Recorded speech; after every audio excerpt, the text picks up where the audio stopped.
morning students. Today we will start the chapter trigonometric functions. Trigonometric function. It is chapter number 3 from NCERT.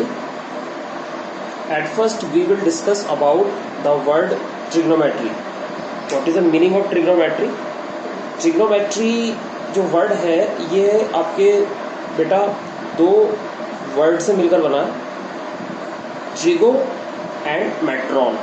Trigo and metron. Trigo TRIGON, trigon बोल रहा हूँ इसको मैं, and मेट्रॉन METRON, मेट्रॉन. इसका जो मतलब होता है, इसका मतलब ये होता है measuring the sides of a triangle. Trigonometry का मतलब क्या है? ट्रिग्नोमेट्री का मतलब है measuring the sides of a triangle.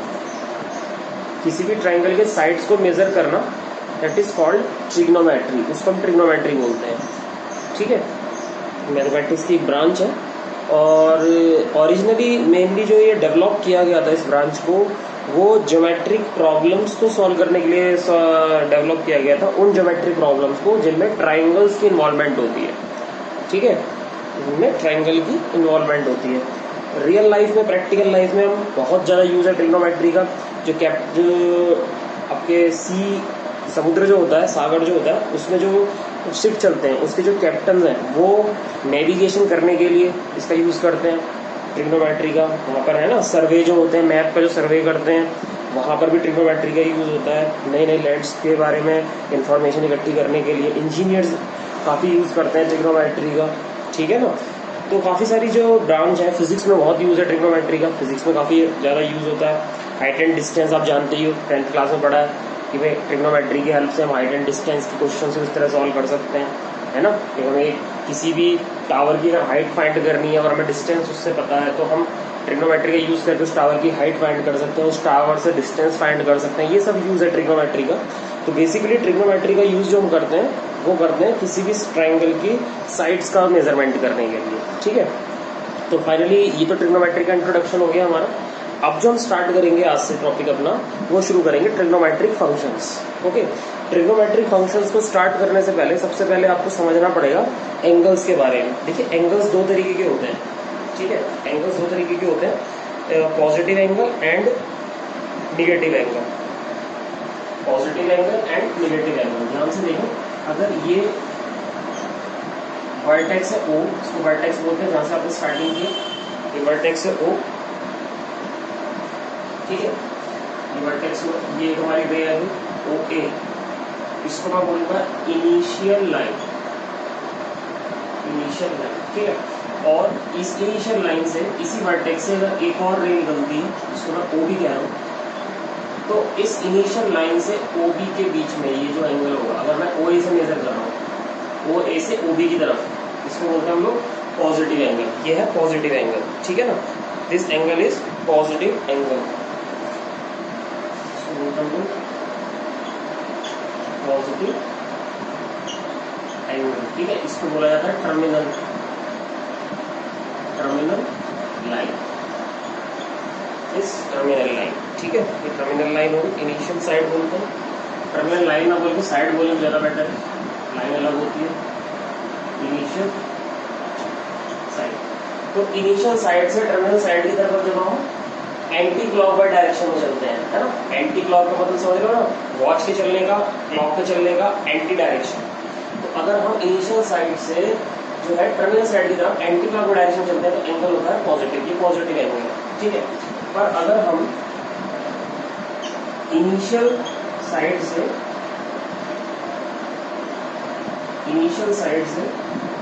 Terminal side की तरफ क्लॉकवाइज चलते हैं, है ना, ये निगेटिव एंगल है. इसको निगेटिव एंगल बोलेंगे. This is negative angle. ठीक है, ये एंटी क्लॉक डायरेक्शन होगी, इसको बोला जाएगा negative angle. This is called negative angle. ठीक है, दो तरीके के एंगल होंगे, positive angle and negative angle. अगर इनिशियल लाइन से आप एंटी क्लॉक चलते हो टर्मिनल साइड की तरफ तो आपको पॉजिटिव एंगल होगा. और अगर आप इनिशियल साइड से टर्मिनल साइड की तरफ जो है क्लॉक वाइज चलते हो तो क्लॉक वाइज जितना भी आपका ये मैग्नीट्यूड मेजर होगा, इस मैग्नीट्यूड को क्या बोलता है? एंगल बोलता है. ठीक है ना, इस मेजरमेंट को एंगल बोला जाता है. जैसे कि अगर आप इस तरीके से कैलकुलेशन करते हो,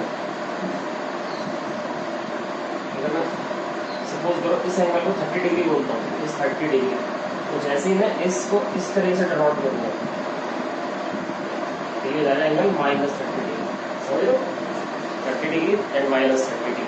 क्लॉकवाइज चलेंगे एंगल निगेटिव और एंटी क्लॉकवाइज चलेंगे एंगल पॉजिटिव, ठीक है। तो यहाँ तो आपको इसमें तो ये बात समझनी है। अब आगे चलते हैं, अगला टॉपिक लेते हैं इसका। अगला टॉपिक क्या आता है, डिग्री मेजर। अगला जो टॉपिक है हमारा वो है degree measure. What is degree major?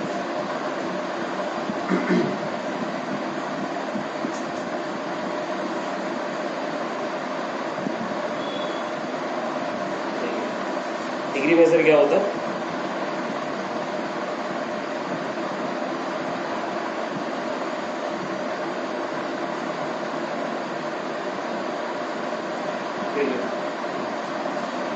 जो हमारा इनिशियल लाइन है, ये वाली इनिशियल साइड है, ओके, इनिशियल साइड,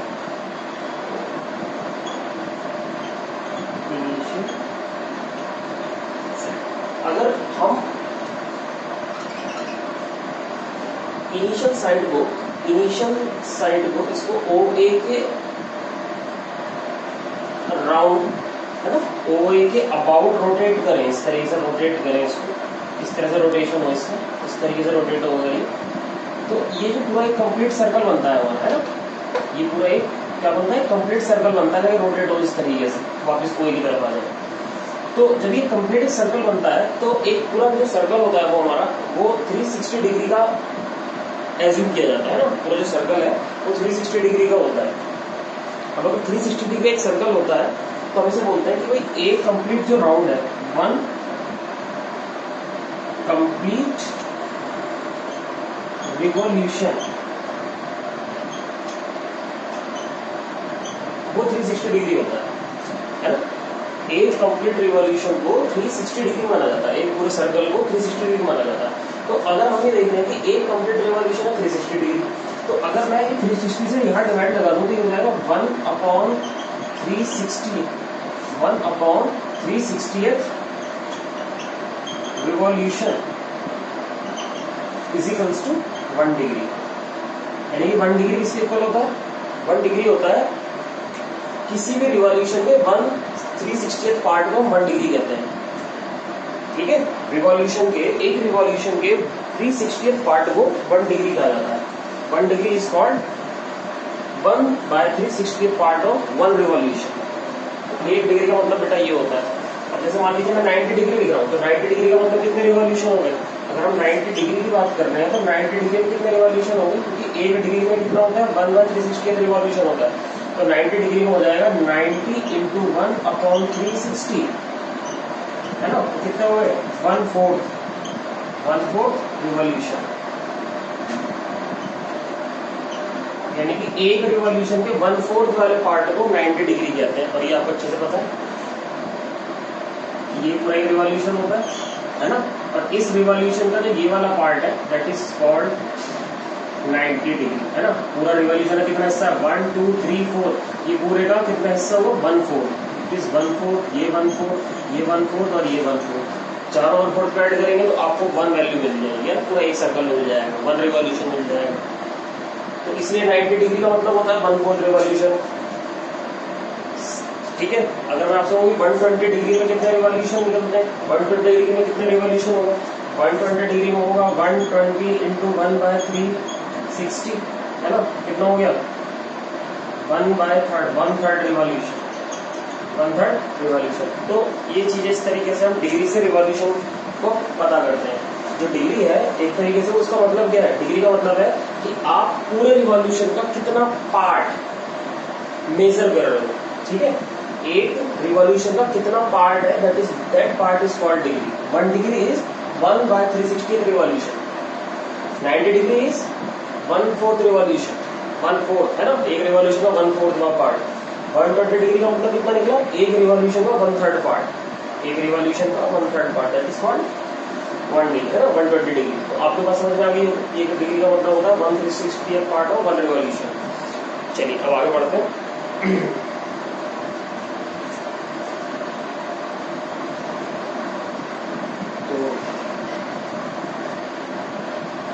तरीके से रिवॉल्यूशन क्लियर हो गया, आपको डिग्री पता चल गया। ये तो डिग्री मेजर हुआ। अब आगे चलते हैं। दूसरा होता है बेटा डिग्री मेजर के बाद इसमें होता है रेडियन मेजर। कौन सा मेजर? Radian major. आइए रेडियन मेजर की मैं बात करता हूँ आपके सामने। What is radian major?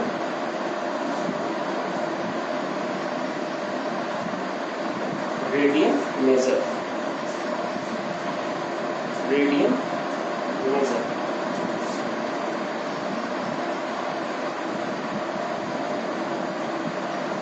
Radian major क्या होता है? बेटा रेडियन मेजर के लिए थोड़ा सा चीजों को समझना पड़ेगा।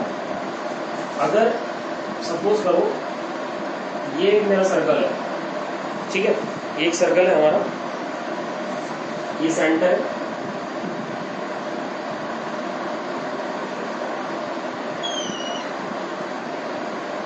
ये रेडियस होगी यार, ये आपको पता है ये एंगल होता है, सॉरी ये आर्क लेंथ होगी, एक ही आर्क लेंथ है, और ये एंगल होता है सेंट्रल एंगल थीटा, ठीक है।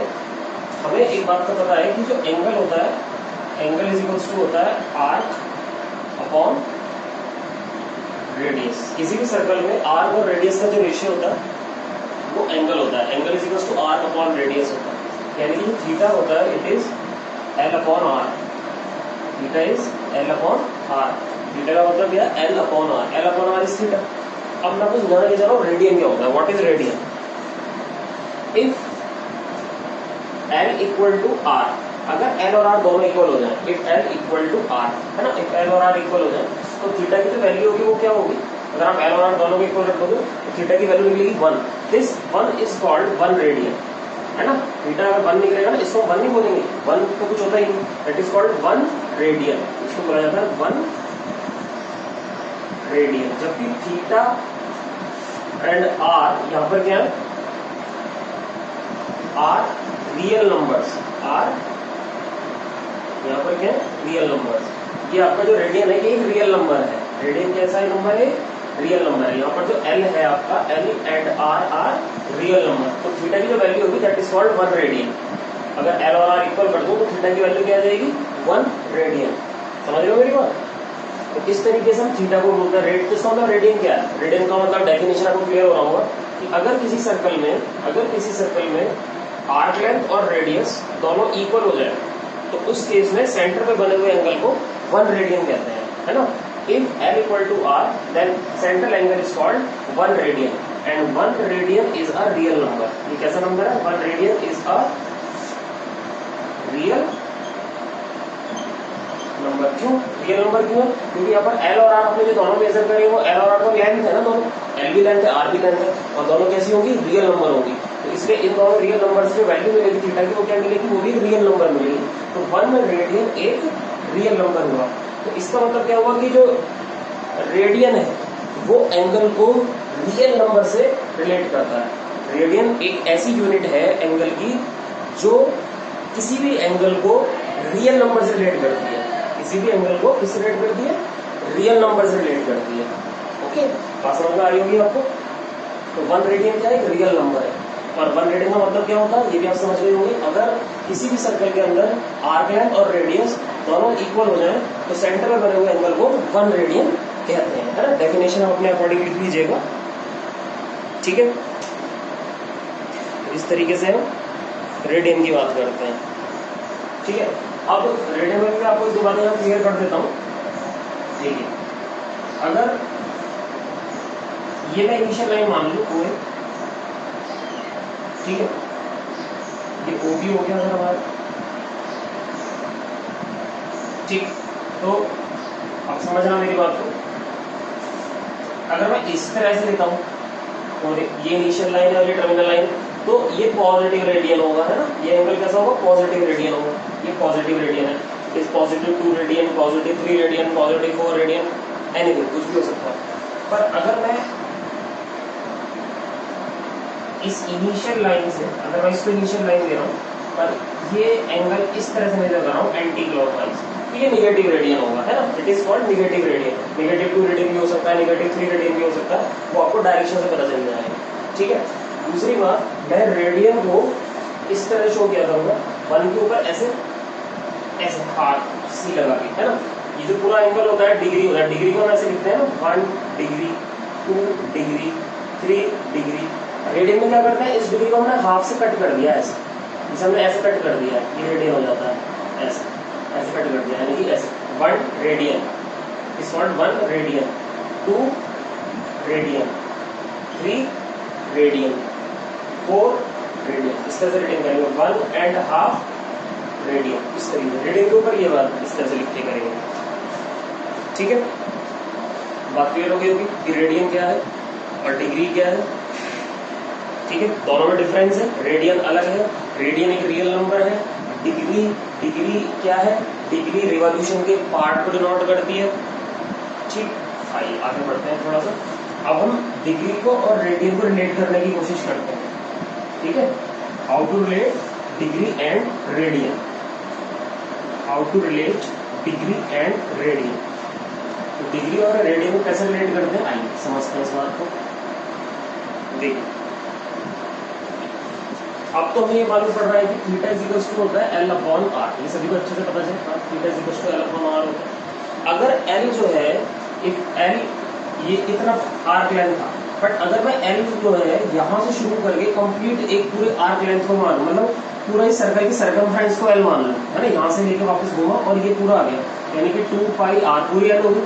तो अगर L की वैल्यू पूरे एक सर्कल की सर्कमफ्रेंस ली जाए, 2 पाई R ले ली जाए, ठीक है। ये मेरा थोड़ा सा R जो है डिफरेंट बन जाता है, ध्यान से समझना इसको। Theta is equals to 2 pi R upon R, अगर मैं इसको ऐसे लिखूं, ठीक है, theta is equals to 2 pi R upon R। तो ये R से अगर मैं R काट कैंसिल कर दूंगा तो थीटा की वैल्यू क्या आ जाएगी, it is called 2 pi radian, 2 pi radian. Theta की वैल्यू क्या आ गई, 2 पाई रेडियन। अब आप कुछ समझो, तो थीटा की वैल्यू 2 पाई रेडियन आ गई, इस 2 पाई रेडियन। आपने जो 2 पाई R लिया, 2 पाई R, ये पूरा एक रिवॉल्यूशन हुआ ना, it is 1 revolution, it is 1 revolution, है ना। 2 पाई R तो एक रिवॉल्यूशन हो गया ना, तो इसका मतलब ये हुआ जब पूरा एक रिवॉल्यूशन हो गया, it's mean that 2 pi R is equal to कितना आ गया, एक रिवॉल्यूशन कितने डिग्री का होता है, 360 डिग्री का होता है ना। तो 2 pi R is equal to 360 degree हुआ बेटा, 2 pi R is equal to कितना हो गया, 360 डिग्री हो गया। क्लियर हो रही है बात नहीं यहाँ पर। तो 2 पाई R अगर 360 डिग्री हो गया हमारे पास,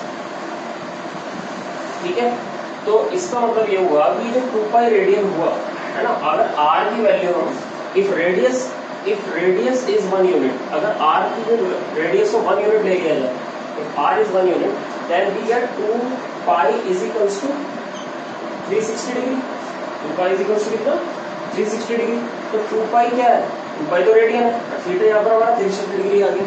इसका मतलब ये हुआ कि 2 pi radian is equals to क्या होता है, 360 डिग्री।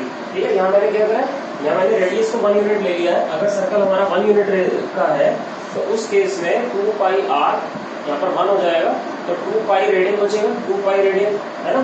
तो 2 पाई रेडियन इक्वल टू कितना है, 360 डिग्री, यानी कि 2 पाई रेडियन किसके इक्वल होता है, 360 डिग्री के इक्वल होता है। इट्स मीन दैट अगर मैं यहाँ पर रेडियन को छोड़ दूँ, है ना, अगर मैं यहाँ पर रेडियन को छोड़ दूँ, 2 से 2 कैंसिल कर दूँ, तो पाई रेडियन इक्वल टू कितना हो जाएगा, 180 degree. Pi radian is equal to 180 degree, pi radian 180 degree होता है। इसी तरीके से अगर मैं यहाँ से रेडियन की वैल्यू निकालूं, 1 रेडियन इज इक्वल टू कितना हो जाएगा, 180 upon pi degree. 1 radian is equal to कितना हो जाएगा, 180 अपॉन पाई डिग्री। इसी तरीके से यहाँ से क्योंकि हमें पता है कि pi radian is equal to 180 degree होता है, तो अगर मैं इसे लिखूँ पाई अपॉन 180 को अपॉन में ले आऊँ, इधर रेडियन रह जाएगा, क्या बचेगा 1 डिग्री। तो ये हमें मिलेगा 1 डिग्री इज इक्वल टू कितना, पाई अपॉन 180 रेडियन। तो ये डिग्री और रेडियन का रिलेशन होता है कि पाई रेडियन को हम बोलते हैं 180 degree. Pi radian is equal to 180 degree. उम्मीद है बात आपको क्लियर हो गई होगी, pi radian is equal to 180 degree कैसे हुआ, ठीक है। Yes, pi radian is equal to 180 degree. तो ठीक है भाई, कंफ्यूजन तो नहीं हुई, pi radian is equal to 180 degree clear. इस बात को ध्यान से समझना। अब देखो हम क्या कर सकते हैं, जब भी हमें किसी भी डिग्री को रेडियन में चेंज करना होगा, डिग्री को रेडियन में चेंज करना होगा तो हम पाई अपॉन 180 से इंटू किया करेंगे। जैसे सपोज करो मैंने आपसे कहा कि 90 डिग्री है मेरे पास, इसकी रेडियन वैल्यू क्या होगी, तो 90 डिग्री की रेडियन वैल्यू क्या होगी, 90 को इंटू कर देंगे किससे, पाई अपॉन 180 रेडियन से, है ना, पाई अपॉन 180 रेडियन से। तो 92 जा 180 कितना हो गया, पाई बाय 2 रेडियन, है ना। ऐसे लिख भी सकते हो, नहीं भी लिखोगे तो भी समझ में आ जाएगी ना। पाई बाय 2 इज एक रियल नंबर है, पाई बाय 2 रेडियन। अगर मैं आपसे कहूँ 60 डिग्री की रेडियन वैल्यू बताओ, 60 डिग्री की रेडियन वैल्यू क्या होगी, तो 60 डिग्री की रेडियन वैल्यू क्या करेंगे, 60 को इंटू कर देंगे किससे, एक डिग्री में वाई बाय 180 रेडियन होता है, 60 डिग्री के लिए क्या कर देंगे, पाई बाय 180 से इंटू कर देंगे तो कितना आ जाएगा, पाई बाय 3 रेडियन, है ना। 60 डिग्री कितने इक्वल हो गया, पाई बाय 3 रेडियन के इक्वल हो गया, यानी कि पाई बाय 3 का मतलब 60 डिग्री होता है। ठीक है भैया। इसी तरीके से आगे भी आप अपनी मर्जी से किसी वैल्यू निकाल सकते हो। सपोज करो मैंने कहा 120 डिग्री में कितने रेडियन होंगे, तो 120 की रेडियन कैसे निकालोगे, 120 इंटू पाई बाय 180 कैलकुलेट करो कितना आया, 2 पाई अपॉन 3 रेडियन आ गया यहाँ से।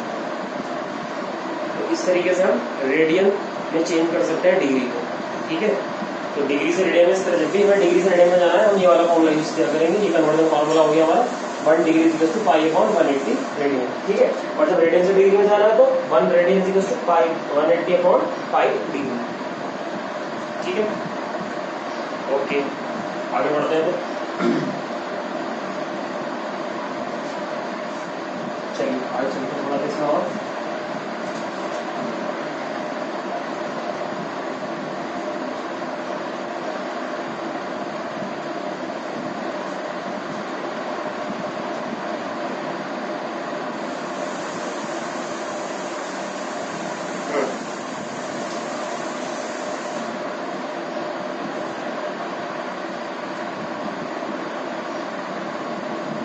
चलिए, तो बेटा इसमें जो है अब हमें एक बात ध्यान रखनी है, जो भी मैंने आपको कन्वर्जन बताया इसको ध्यान रखना है आपको। अच्छा, एक बात और ध्यान रखनी है, अब हम थोड़ा सा जो है एंगल की बात करते हैं। ठीक है, फिर से एक बार मैं एंगल पर चलता हूँ। जो हम एंगल को मेजर करते हैं, एंगल का जो मेजरमेंट होता है वो हमेशा मेजरमेंट करना है। अगर आप डिग्री में मेजर कर रहे हो तो डिग्री, मिनट, सेकेंड। एंगल की जो मेजरमेंट होता है वो डिग्री मेजर में वो ये होता है, डिग्री, मिनट और सेकंड। एंगल को हम डिग्री, मिनट, सेकंड में भी मेजर कर सकते हैं, डिग्री, मिनट, सेकंड में भी मेजर कर सकते हैं। आपको ध्यान रखना है कि एक डिग्री जो होती है वो 60 मिनट होती है, 1 degree is equals to 60 minute. ठीक है, क्योंकि जो 60 मिनट है वो 1/360 रिवॉल्यूशन का मतलब ही 60 मिनट है। एक राउंड का 1/360 रिवॉल्यूशन ही क्या है, 60 मिनट है। तो आप इसको ध्यान रखें बस आपको कि 1 डिग्री हमारा 60 मिनट होता है। इसको मिनट का साइन है, ऐसे ऊपर डैश लगा दूंगा, 1 डिग्री इक्वल्स टू 60 मिनट। ठीक है, और एक मिनट में कितने होते हैं, 60 सेकंड होते हैं। ये सेकंड का साइन है, 1 minute is equals to 60 second, 1 minute is equals to 60 second.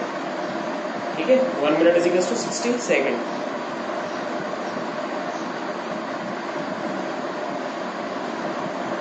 ध्यान रखना।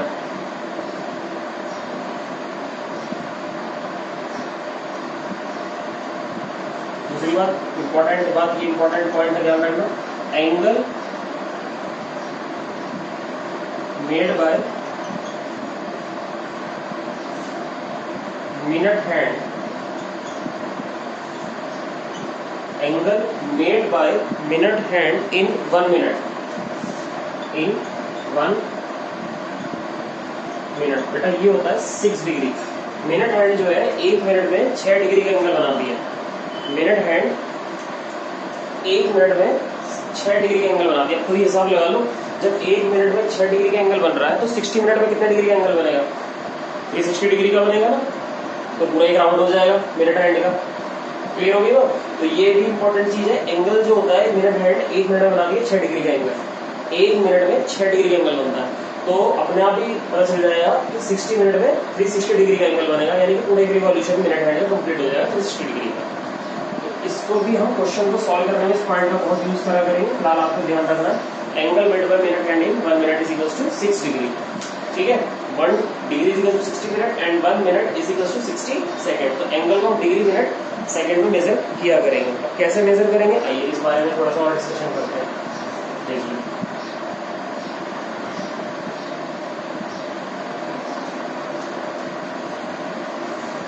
अच्छा एक बात बताइए, जैसे मान लो आपसे पूछूं कि ये है 30 मिनट, 30 मिनट में कितने डिग्री होंगे, 30 मिनट में कितने डिग्री होंगे, इसका पता कैसे लगेगा। तो जब हमें पता है कि एक डिग्री में होते हैं 60 मिनट, है ना, एक डिग्री में कितने होते हैं 60 मिनट होते हैं। तो यहाँ से निकाल लेंगे एक मिनट में कितने होंगे 1/60 डिग्री, एक मिनट 1/60 डिग्री होंगे। तो 30 मिनट में कितने डिग्री होंगे, 30 minute is equal to 30 into 1/60 degree, कितना हो गया 1/2 डिग्री, यानी कि 30 मिनट में आधा डिग्री होता है। 30 मिनट इज इक्वल टू कितना हो गया, हाफ डिग्री हो गया। ठीक है, लेकिन मान लो मैं आपसे कहूँ कि भाई 15 मिनट में कितने डिग्री होंगे, how many degree in 15 minute.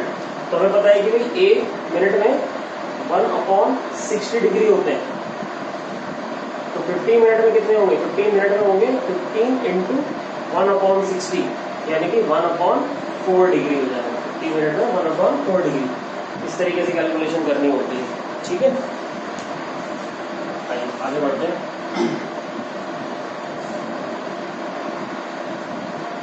चलो क्वेश्चन करते हैं। क्वेश्चन ये है कि भाई आपको पता ये लगाना 40, क्वेश्चन है 40 डिग्री, 40 डिग्री, चलो ऐसे करते हैं। क्वेश्चन है 6 रेडियन, इसको चेंज करना है इन डिग्री मेजर में। 6 रेडियन को चेंज करना है डिग्री मेजर में, कैसे करेंगे देखिए।